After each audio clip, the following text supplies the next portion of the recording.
मंडई सध्या लोकसभेच्या निवडणुकीची रणधुमाळी सुरू झाली आहे। जागा वाटपाचे फॉर्म्युले ठरू लागलेत। सर्वपक्षीय वरिष्ठ नेत्यांनी आता महाराष्ट्रात मोर्चे बांधणीला सुरुवात केली आहे। पश्चिम महाराष्ट्राचा विचार केला तर सर्वाधिक चुरशीचा आणि चर्चेचा लोकसभा मतदारसंघ म्हणून माढा लोकसभा मतदारसंघाकडे पाहिलं जातं। नाईक निंबाळकर विरुद्ध मोहिते पाटील या घराण्यातील टशन तिथं चर्चेचा मुद्दा असतो आणि सगळ्या महाराष्ट्राचं तिकडे लक्ष लागून राहतं। म्हणूनच तर स्वतः शरद पवार माढ्यात जातीने लक्ष घालतात। आता सुद्धा आगामी लोकसभेच्या धर्तीवर माढा लोकसभा मतदारसंघात डाव प्रतिडावाची रणनीती आखण्यास सुरुवात झाली आहे। त्या निमित्तानं माढ्यात यंदा रामराजे नाईक निंबाळकर, रणजितसिंह नाईक निंबाळकर, संजय मामा शिंदे की मग रणजितसिंह मोहिते पाटील, धैर्यसिंह मोहिते पाटील यापैकी कुणाची हवा असणार, कुणाच्या गळ्यात जनता खासदारकीची माळ घालणार आणि कोण कुणाच्या खुर्चीला हादरे देणार या सगळ्याचाच आजच्या व्हिडिओमधून आपण आढावा घेणार आहे। नमस्कार, मी प्रथमेश आणि तुम्हाला तर माहिती आहे आपला विषयच भारी। तर बघा, 2008 सालच्या परिसीमन आदेशानुसार माढा लोकसभा मतदारसंघाची रचना झाली। माढा हा तसा राष्ट्रवादीचा बालेकिल्ला मानला जायचा, म्हणजे इथून अगदी शरद पवार देखील खासदार राहिलेले होते। अगदी 2019च्या लोकसभा निवडणुकीसाठीही शरद पवार माढा मतदारसंघातून उभे राहणार असल्याची चर्चा होती, पण नंतर तिथं संजय मामा शिंदे यांना राष्ट्रवादीच्या तिकिटावर त्यांनी उभं केलं। तर काँग्रेसमधून भाजपमध्ये गेलेल्या रणजितसिंह नाईक निंबाळकर यांना भाजपनं तिकीट दिलं होतं।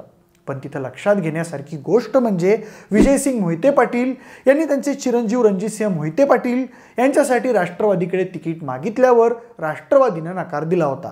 तेव्हाच राष्ट्रवादीचा अंतर्गत वाद चव्हाट्यावर आला आणि पुढे रणजितसिंह मोहिते पाटील भाजपमध्ये गेले, पण तिथंही त्यांना तिकीट मिळालं नाही। पक्षश्रेष्ठींनी रणजितसिंह निंबाळकरांना ताकद पुरवली। दरम्यान भाजप प्लस रणजितसिंह नाईक निंबाळकर यांचा करिश्मा वर्क झाला आणि त्यांनी ते इलेक्शन मोठ्या मार्जिनने जिंकलं आणि संजय मामा शिंदे यांचा लोकसभा निवडणुकीत दारुण पराभव झाला। आता विषय असा आहे की ज्या मोहिते पाटील फॅक्टरमुळे रणजितसिंह नाईक निंबाळकर माढ्यात जिंकले, तेच मोहिते पाटील घराणं आता रणजितसिंह नाईक निंबाळकर यांच्या विरोधात जाऊ लागल्याचं बोललं जात आहे। दुसरीकडे आता नुकतंच भाजप प्रदेशाध्यक्ष चंद्रशेखर बावनकुळे यांनी रणजितसिंह निंबाळकर यांच्या नावावर शिक्कामोर्तब केल्याची चर्चा माढ्यात आहे। बावनकुळे सध्या सोलापूर दौऱ्यावर आले होते आणि त्यांनी नाईक निंबाळकर विरुद्ध मोहिते पाटील यांच्यातील वादात मध्यस्थी करून सर्वांनी रणजितसिंह निंबाळकरांना ताकद देण्याची सूचना केल्याचं कळत आहे। निंबाळकरांचे कौतुक करताना बावनकुळे म्हणाले की पंतप्रधान नरेंद्र मोदींनी सर्वात अधिक निधी देऊन निंबाळकरांवर विशेष प्रेम दाखवलंय। देशातील टॉप 10 खासदारांमध्ये निंबाळकर यांचा समावेश आहे। मोहिते पाटील आणि निंबाळकर यांच्यात मतभेद आहेत, पण मनभेद नाहीत। त्यांच्यातील मतभेद दूर होतील। कोणी बॅनर लावले, काही केलं तरी एकदा पक्षानं उमेदवार दिला की त्याच्या मागे सर्वांना उभं राहावं लागेल। त्यामुळे पक्षादेश म्हणून मोहिते पाटील यांना अपरिहार्यपणे रणजितसिंह नाईक निंबाळकरांना समर्थन दर्शवावं लागणार असं बोललं जात आहे। पण आता 2019ची परिस्थिती बघता यावेळेसची फाईट ही रणजितसिंह नाईक निंबाळकर यांना सोपी जाणार नाही हे मात्र नक्की आहे। कारण जरी भाजपनं माढा लोकसभेवर दावा ठोकला असला तरी मागच्या काही काळात अजित पवार गटातील रामराजे नाईक निंबाळकरांनी माढ्यातून लोकसभा निवडणूक लढवण्याची इच्छा व्यक्त केली होती। कारण रणजितसिंह नाईक निंबाळकर यांना फाईट देऊ शकणारे रामराजेंच्या रूपाने एकमेव उमेदवार राष्ट्रवादीकडे आहेत। त्यामुळे आता माढ्याची जागा महायुतीकडून नेमकी कुणाला जाणार, अजितदादा गट की भाजप, हा संभ्रम कायम आहे। दरम्यान आता रामराजेंना मोहिते पाटील घराणंही कदाचित मदत करू शकेल अशी शक्यता वर्तवण्यात येत होती। पण आता धैर्यशील मोहिते पाटील यांनी जर आयत्यावेळी राष्ट्रवादीत प्रवेश घेतला तर मग मोहिते पाटील विरुद्ध रणजितसिंह नाईक निंबाळकर हा सामनाही येत्या काळात आपल्याला बघायला मिळू शकतो।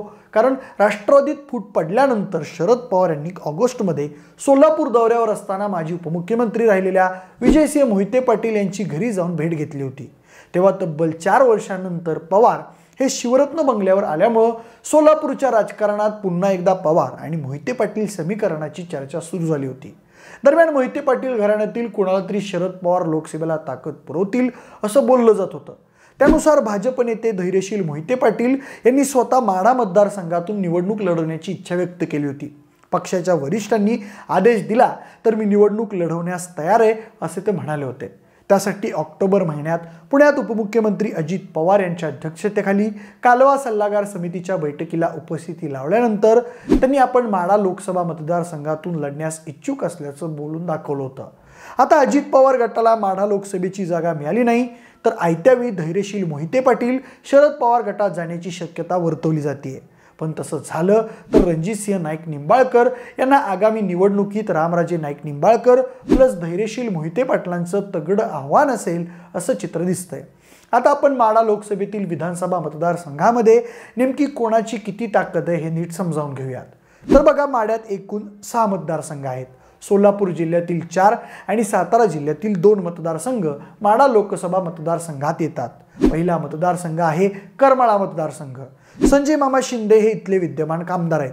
रणजितसिंह नाईक निंबाळकर यांच्याकडून लोकसभा निवडणुकीत तब्बल 85,000 मतांनी पराभव झाल्यानंतर मामा करमाळ्यातून आमदारकीसाठी उभे राहिले आणि ते नारायण पाटील या शिवसेनेच्या आमदाराचा पराभव करून निवडून आले.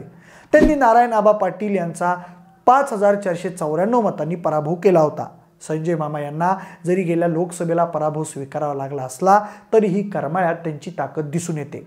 आता ते माढ्याचे आमदार बबनदादा शिंदे यांचे धाकटे भाऊ आहेत. तसेच त्यांनी सरपंच, पंचायत समिती सभापती, जिल्हा परिषद अध्यक्ष ते आमदार असा प्रवास केल्यानं त्यांना प्रशासनाची चांगली जाण आहे असं म्हणतात.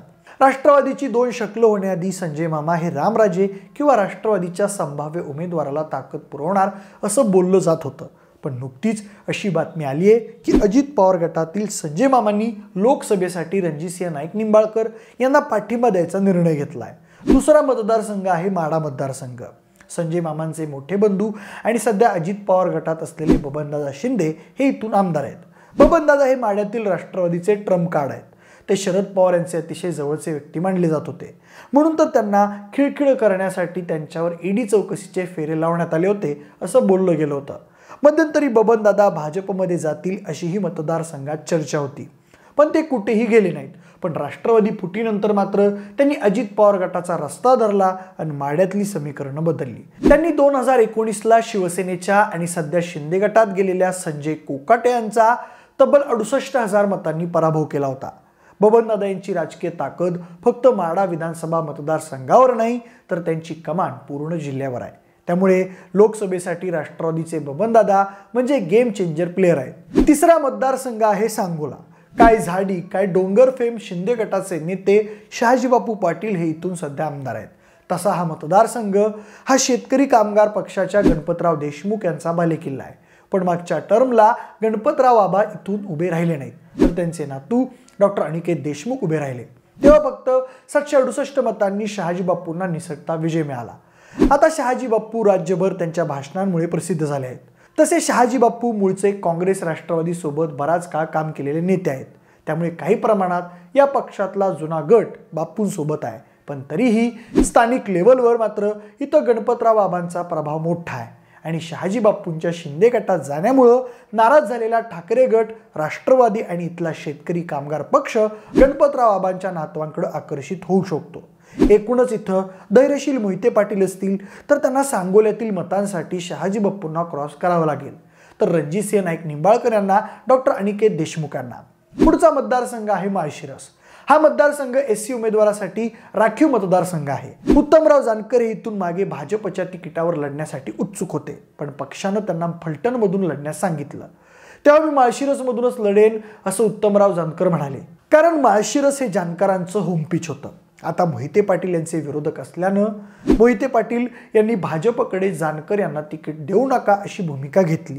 त्यामुळे राम सातपुते यांना तिकीट मिळालं. तेव्हा उत्तमराव जानकर राष्ट्रवादीत गेले असं म्हणतात. मोहिते पाटील यांच्या इन्फ्लुएन्समुळेच ही निवडणूक राम सातपुते यांनी जिंकली. आता मागच्या काही काळात आमदार राम सातपुते यांनी शरद पवारांनी राष्ट्रवादी विरोधी बरीच वक्तव्य केली आहेत, पण फडणवीस यांच्या जवळचे नेतेही ते मानण्यात येतात. त्यामुळे माळशिरसमधून भाजप रणजितसिंह नाईक निंबाळकर यांच्या मागच ताकद उभी करेल.